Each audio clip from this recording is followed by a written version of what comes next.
and welcome. Today I would like to talk about Streamlabs Desktop. This is a replacement for OBS.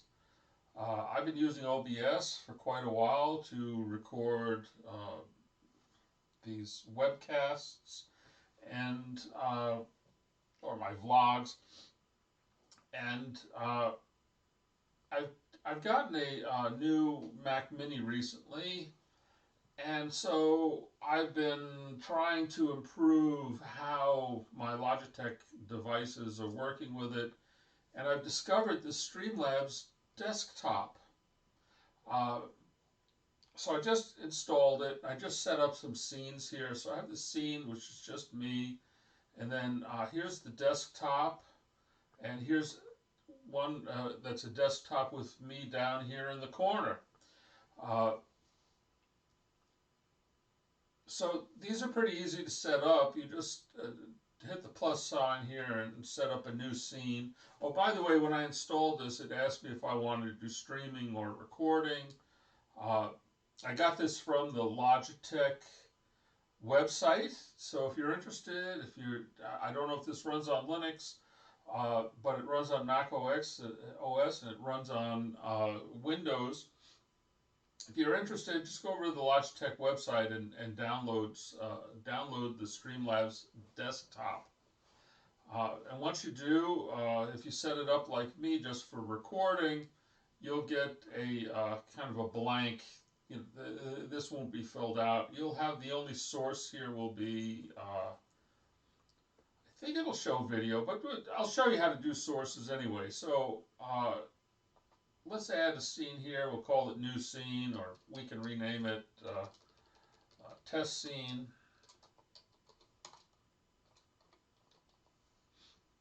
Like this. I'll delete this afterwards. And you'll see that this test scene doesn't have any devices in it. And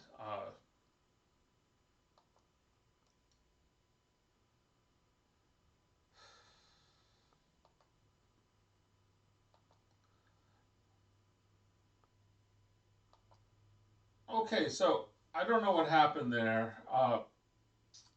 You may have lost me for a minute because I asked for a new scene to be set up, and therefore it took me out of the scene I was in, and therefore it would have taken away all of the input sources. So as quickly as I could, I added the microphone. I'm going to add now the desktop in here. I'm hitting the plus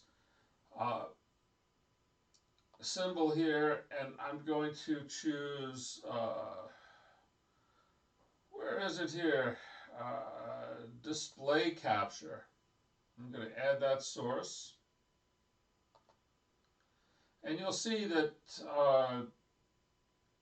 it's not really appropriately sized. I'm going to drag that down, and then I'm going to do it again until it fits in this window. Now, I believe that with OBS you could hit Control F and it would appropriately size this guy, but that doesn't seem to work here. There's probably some other keystroke and I just don't know it. So anyway, that's display capture. And then I can hit this plus again. This is the symbol that I clicked on to add the microphone and the display capture. I'll hit it again, and you'll see you get this menu here. And so now I can do a video capture device and add the source here. And here it is. I'm going to say add source again. And this is, the one was already set up here. I'm just going to add this existing one. And once again, this will have to be resized. So you can size it so that it's down here in the corner or up here in the corner. Whatever you like. You might want to set up 4 different scenes actually with this guy in each of the 4 corners, so that if you're showing something on screen and it's in the way, you can quickly switch the scene and get it out of the way. What I chose to do instead was to make the desktop smaller and stick myself here in the corner. I don't know how well that's going to work out. This is a new scene design. Uh, anyway, that's how you do it. By the way, once you set up the microphone, for example, if you right-click on it, you can add filters. I'm going to go in here and edit the filters. And you'll see that I added noise suppression. You hit this plus key, and then you can choose from these different filters. And I'm going to have to take a look and see if I can find a echo canceling filter. They used to have one in OBS. I'm not sure, if these filters can be added as plugins. My guess is that they can, and I'll probably be doing that. We'll see how that works out. Anyway, I'm not going to add any more filters here. I also set this to good quality. And I'm going to delete this test scene now. I'm going to just hit this minus thing and get rid of it. I don't need it. Okay, and then there we go. It's gone. And so I've got these scenes in here, one with just the desktop. And if I go up here, I can go into preferences. I haven't done anything with the preferences yet. But let's see. So there is hardware acceleration that's being used, and I could disable it. I don't know why I would do that. I'm not sure what this OBS import is. Maybe this is for saved settings. Not sure about that. A lot of this stuff is for streaming.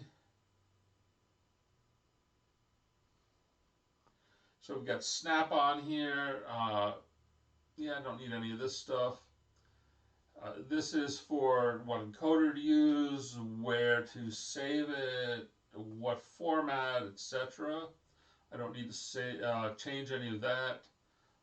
Here is the sample rate and channels. I'm using stereo channels. You can use mono if you like. This is base canvas resolution. That's fine. See, I don't know if I should be changing some of these things. I suppose I'll be adding some hotkeys in.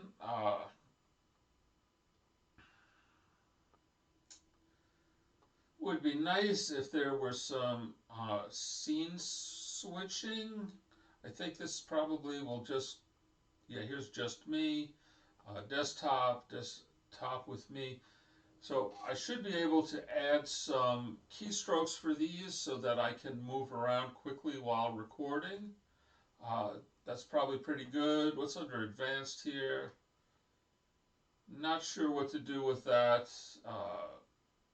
Scene collections, notifications, remote control, virtual webcam, and get support here.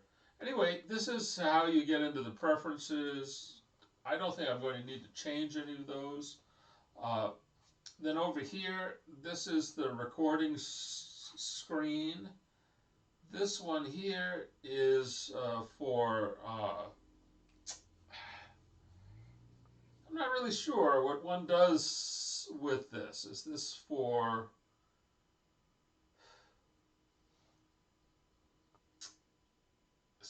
editing?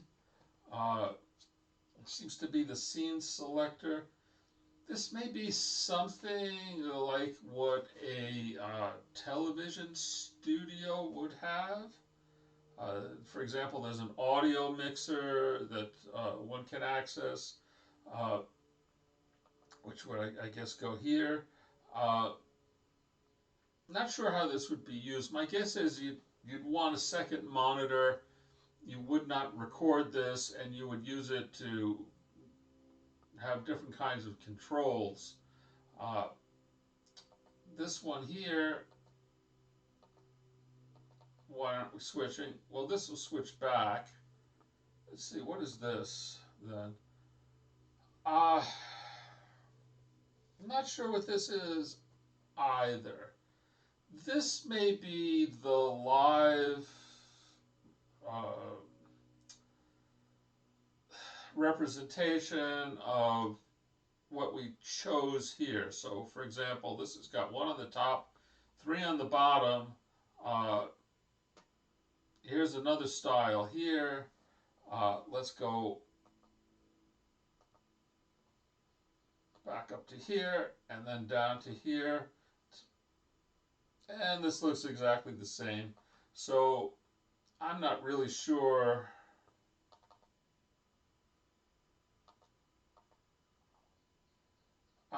maybe you have to save the changes. Let's choose this one and save the changes here.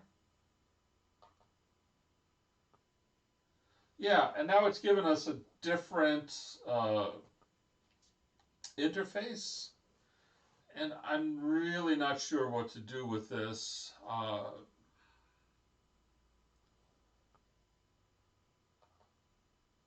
Yeah, I'm not sure how to use this. But this does seem to be giving me some of the functionality that I might get if I had my own recording studio, which in a way I have, but I'm talking about a legacy system, something that you might find at NBC or someplace like that. Anyway, to me, this this software looks pretty good. It looks more polished than OBS. I don't know that it's going to produce a higher quality video, but I'm probably going to enjoy using it more. Let's go back here. Well, now I seem to be stuck in this. I don't seem to be able to go back.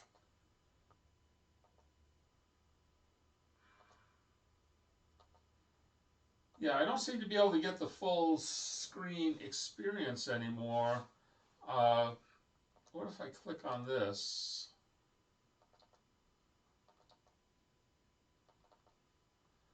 Yeah, not sure how I can get back to where I had been,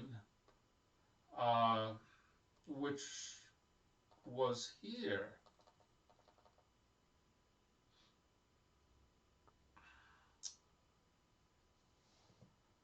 Well, that's going to be a challenge for me. But anyway, this is a little brief introduction to this software. So you might want to give it a try. Anyway, I thank you for joining me. I hope you learned something, and bye-bye.